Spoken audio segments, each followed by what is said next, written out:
Olá, terceiros anos. Vamos lá para a nossa correção da atividade da semana 2. Terceiro ano do ensino médio, PET de Sociologia.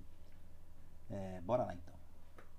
Sobre o materialismo histórico dialético, espero que vocês tenham aí lido a matéria, estudado através da apostila, ouvido, assistido, melhor dizendo, as aulas lá pelos canais que o Estado disponibilizou, Rede Minas ou Se Liga na Educação. E agora a gente vai para a resolução das questões propostas aí pela apostila. O materialismo histórico dialético é o método de análise da sociedade criada por Karl Marx, um dos clássicos da sociologia. A respeito desse método, é possível afirmar que essa é a nossa atividade 1. Então vamos lá. O que seria materialismo histórico e dialético? O materialismo explica que as condições materiais de existência não são fatores determinantes para o modo de ser e pensar de cada um. Deixa em suspenso essa. B. A sociedade e a política surgem da ação da natureza e não da ação concreta dos seres humanos no tempo. Tempo, ação humana. Bem, deixa em suspenso. O materialismo explica que são as relações sociais de produção que determinam o modo de ser e pensar de cada indivíduo. É um modo histórico que a sociedade e a política surgem da ação concreta dos seres humanos no tempo. Materialismo histórico e dialético, ação humana. Bem, D. A história é um processo contínuo e linear, logo a realidade é estática. E o movimento da história possui uma base material e econômica, mas não obedece a um movimento dialético, essa coisa de eu transformar a realidade e automaticamente ser transformado por ela, seria, não seria, enfim. E a base material ou econômica constitui a superestrutura da sociedade, que exerce influência direta na infraestrutura da sociedade, ou seja, nas instituições jurídicas, políticas e ideológicas. Também não. Instituições jurídicas, políticas e ideológicas fazem parte da superestrutura. Então, qual seria a resposta correta para essa atividade aqui? Para número 1. Letra C. E por quê? Deixa eu marcar aqui para ficar... Bem, o materialismo explica que são as relações sociais de produção que determinam o modo de ser e pensar de cada indivíduo.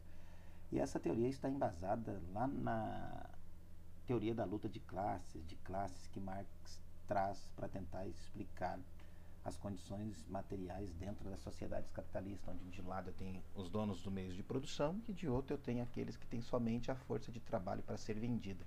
E vai ser nessa relação social de produção entre força de trabalho, meios de produção, alguém que tem, que são os burgueses, que Marx vai chamar os meios de produção, e os proletariados que têm a força de trabalho tão somente para vender, que vão se estabelecer de fato essa questão do materialismo histórico e dialético. E a política é uma ação humana, tanto no tempo quanto no espaço. Então, letra C. Quem marcou a letra C acertou a questão. Vamos aqui para a atividade de número 2. Questão do Enem de 2000.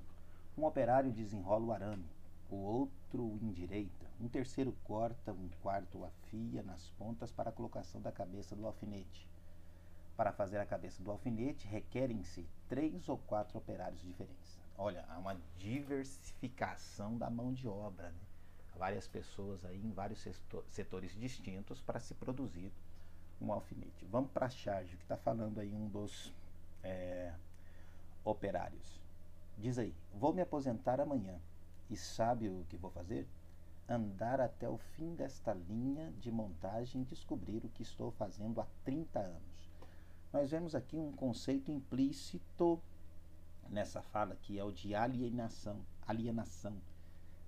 das relações de trabalho. Esse coitado aqui trabalhou 30 anos dentro de uma fábrica, é o que dá a entender, sem saber de fato o que estava produzindo, porque era um especialista, produzia tão somente uma peça, quem sabe a cabeça do alfinete. Mas vamos para a questão em si. A respeito do texto e do quadrinho, são feitas as seguintes afirmações. 1. Ambos retratam a intensa divisão do trabalho, a qual são submetidos os operários.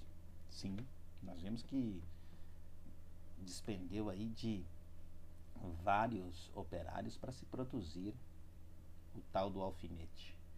O texto refere-se à produção informatizada e o quadrinho à produção artesanal. Nenhum nem outro, muito pelo contrário. O texto em momento algum falou em quadrinho, em produção informatizada, e o quadrinho, por sua vez, trata de uma produção dentro do chão de uma fábrica industrial, não artesanal. Ambos contêm a ideia de que o produto da atividade industrial não depende do conhecimento de todo o processo por parte do operário. É uma afirmação que é verdadeira, porque o próprio operário tem o desejo ali no quadrinho de, quando aposentar, saber o que ele produziu a vida toda dentro daquela fábrica. Então a 3 também está correta. Vamos lá para as nossas possibilidades de resposta. Dentre essas afirmações, apenas a 1 está correta? Sim, a 1 está correta, mas tem mais uma. A 2 está correta? Não, a 2 não está correta. A 3 está correta? Sim, mas tem outra correta também. 1 e 2, não. A 1 está correta e a 2 não está correta. Então o que sobra? Letra E. A 1 e a 3 estão corretas. Marcando aqui, quem marcou a letra E para essa questão acertou também. Agora vamos tratar do conceito de ideologia em Marx. A concepção de ideologia em Karl Marx contempla as dimensões expressas nas alternativas a seguir, à exceção de uma, menos uma, que não vai corresponder a essa ideia de ideologia. Assinale A. Ideologia representa as ideias de uma classe dominante? A ideologia está subordinada às condições materiais de existência? A ideologia é concebida como uma falsa consciência da realidade? A ideologia pertence ao campo da superestrutura, daquelas estruturas que são permanentes dentro de uma sociedade, dentro do Estado, jurídica, política, etc, etc, etc. A ideologia desenvolve-se de forma independente das relações sociais? Não. Então, quem marcou a letra I acertou. Por quê? A ideologia é essa falsa consciência que nós temos da realidade, né? E sempre a ideologia vigente em uma sociedade, ela parte de uma classe dominante. Sim, ela vai estar subordinada às condições materiais de existência e pertence certamente ao campo da superestrutura. Então, quem marcou aí a letra E acertou a questão 3, sobre o conceito de mais-valia. Bora lá? Mas o que seria mais-valia? Eu acho que a gente viu isso lá no segundo ano, quando a gente discutiu o trabalho, né, em Marx. Mais-valia talvez seria aquela... Talvez não, né? Mais-valia seria a diferença entre o valor produzido pelo trabalho e o salário pago ao trabalhador, né? Aquele excedente, aquela coisa toda, a gente viu mais-valia relativa, mais-valia absoluta, mas a título de correção, vamos ser bem rápido aqui. Sobre a mais-valia, conceito de Karl Marx, o que é correto afirmar? Karl Marx não tematizou a mais-valia, é um conceito cunhado por ele, sim, foi Marx que tematizou, então descarta a letra A. A mais-valia é o lucro que o burguês tem no final do mês. Diferença entre receitas e... Não é entre receitas e despesas. É a diferença, como eu disse agora no começo, entre o valor produzido pelo trabalho e o salário pago a esse trabalhador. Então não é a letra B. A mais-valia depende da capacidade administrativa de um proletário, de um patrão, de um burguês, que administra as rendas obtidas. Não tem nada a ver, né? Karl Marx nunca falou em mais-valia. Sim, foi ele quem desenvolveu o termo. Está lá no livro Capital. Deixa eu ver aqui. O Capital, volume 1, de Karl Marx. É a diferença entre o valor da força de trabalho e o valor do produto do trabalho, sem a qual não existiria o capitalismo, o lucro. É a letra E, gente. Está mais na cara do que barba, para quem tem barba. Não é o meu caso. Então, quem marcou a letra E acertou, né? Então, atividade 4, letra E. Bora então para questão 5. UniOeste, um vestibular em 2016. Bora lá. Burgueses e proletários. A história de todas as sociedades até hoje existente é a história da luta de classes. Frase clássica de Karl Marx. Homem livre e escravo, patrício e plebeu, senhor feudal e servo, mestre de corporação e companheiro, em resumo, opressores e oprimidos, em constante oposição, têm vivido numa guerra ininterrupta, ora franca, ora disfarçada. Uma guerra que terminou sempre ou por uma transformação revolucionária da sociedade inteira, ou pela destruição das classes em conflito. Isso aí está lá no Manifesto Comunista de Marx e Engels, né? Quem nunca leu, vai lá. Dê uma conferidinha nesse escrito de Marx, que é um dos clássicos aí desses pensadores. Assinale a alternativa correta. Para Karl Marx, 1818-1883, essa data, entre parênteses, é quando o cara nasce e quando o cara morre, viu, gente? Como se originam as classes sociais? Ele quer saber como surgem as classes sociais aqui, a proposta dessa questão. As classes sociais se originam da divisão entre governantes e governadores? Quem prestou atenção na explicação vai ver que não é isso. As classes sociais se originam da divisão entre os sexos?